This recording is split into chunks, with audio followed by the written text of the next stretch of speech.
Pays du soleil couchant, le royaume du Maroc au nord de l'Afrique fait corps avec l'Europe par le détroit de Gibraltar.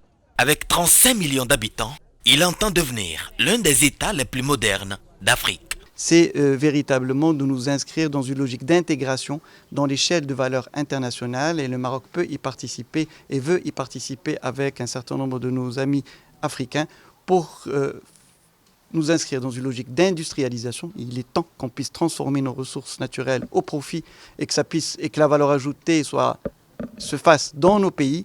Mais les autorités sont conscientes que la construction de cette Afrique nouvelle et unie doit être aussi portée par les femmes.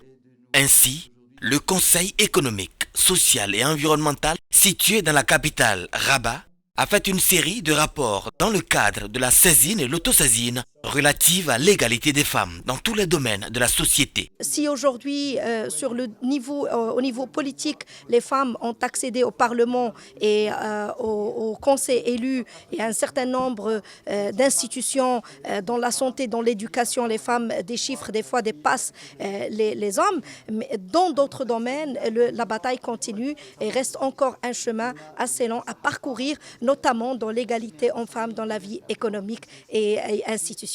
La fête des femmes, c'est tous les jours. Et qu'il est temps qu'on puisse véritablement avoir... le 8 mars, c'est uniquement un jour où on fait le point sur les avancées que nous avons réalisées et ce qui reste à faire pour continuer à nous battre pour que la femme puisse véritablement prendre toute la place qu'elle mérite au niveau de nos sociétés et surtout pour qu'on puisse, je dirais, connaître cette émergence parce qu'il n'y aura pas d'émergence sans l'intégration de la femme au niveau du développement. Les femmes journalistes de l'Afrique ont également visité la mosquée Hassan II à Casablanca, troisième plus grande mosquée du monde islamique.